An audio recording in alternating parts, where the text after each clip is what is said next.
You're watching USA News Hub, your home for powerful stories, game-changing moments, and legends in the making. Breaking: a major power struggle is exploding inside the world of tennis. ATP Chairman Andrea Gaudenzi has finally spoken out, addressing a shocking governance conflict that now involves Coco Gauff, Jannik Sinner, Iga Świątek, and the 4 Grand Slams. What he revealed has sent a shockwave through the sport. ATP Chairman Andrea Gaudenzi opens up on governance rift as Gauff, Sinner and Swiatek lead player demands for slam reform. The tennis world is facing one of its most turbulent moments in decades. During the 2025 ATP Finals, ATP Chairman Andrea Gaudenzi publicly addressed the rising tension between the professional tours and the 4 Grand Slam tournaments, a conflict that has intensified across 2024 and 2025. For the first time, Gaudenzi openly acknowledged a fundamental structural imbalance that allows the Grand Slams to operate with enormous power, massive revenue, and zero player representation, despite athletes being the backbone of the sport. His comments come at a time when the world's biggest stars, including Coco Gauff, Jannik Sinner, and Iga Świątek, have unified to demand sweeping reforms from the slams. Their message is clear. The current system is unfair, outdated, and unsustainable. Players unite against structural imbalance. Throughout 2024 and into 2025, both ATP and WTA players repeatedly approached the Grand Slams with detailed proposals demanding larger revenue distribution, improved player welfare, fairer prize money for early-round competitors, transparency over slam finances, a seat at the decision-making table. But in every case, the slams pushed back. According to reports, Wimbledon, Roland Garros, and the US Open rejected reform proposals submitted by the top 10 male and female players.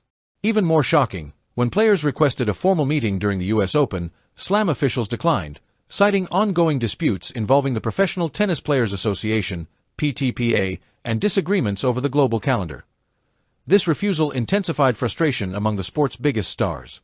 Gaudenzi breaks silence. There are flaws in our system.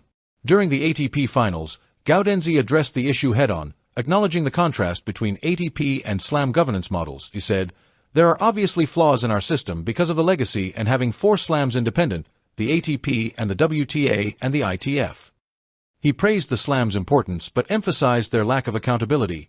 The slams are the best tournaments in our sport, but if you look from a player perspective, players have no representation. By contrast, he highlighted how ATP governance works. 50% of ATP governance power belongs to players. All decisions require approval from a player-elected board. Both player and tournament councils must agree before changes are made. This, Gaudenzi argued, creates a democratic environment where athletes have influence. But when it comes to the Grand Slams, players have no seat, no vote, no power.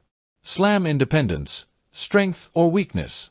Gaudenzi admitted that the slam's independence has both benefits and drawbacks. Maybe it's an advantage because you just do things and don't have to ask everyone permission. But that unilateral decision-making is exactly why players, led by stars like Gauff, Sinner, and Swiatek, are pushing for change. They believe the slams control too much revenue, share too little prize money, hold too much political power, operate without transparency. Why are players challenging the Grand Slams on prize money? A key source of frustration is how slam profits are distributed. Players argue that slams earn enormous revenue but share only a small portion with athletes. Here are the numbers. Slams distribute 12 to 15% of revenue as prize money. Major non-slam tournaments distribute around 22%. Wimbledon generated more than $555 million in 2024. Yet only 12.3% of that went to players. Although 2025 prize money rose to $72.59 million, the increases mostly benefited semi-finalists and champions, not early-round players who struggle financially. The WTA Players Council even proposed giving more to first- and second-round athletes, but Wimbledon and the US Open rejected the idea. PTPA lawsuit adds fuel to the fire. To make matters worse, the PTPA, founded by Novak Djokovic, but not directly representing the players pushing the new reforms, filed a lawsuit accusing ATP, WTA, ITF of manipulating prize money and rankings to stifle competition. The lawsuit has complicated ongoing talks and made slam officials even more resistant to negotiation. This has created a perfect storm. Players demand fairness. Slams refuse transparency. Tours are stuck in a political battle. Fans see rising tension. And tennis governance stands at a crossroads. What happens next? A turning point in tennis history. Gaudenzi's bold admission during the ATP finals may be the spark the sport needed.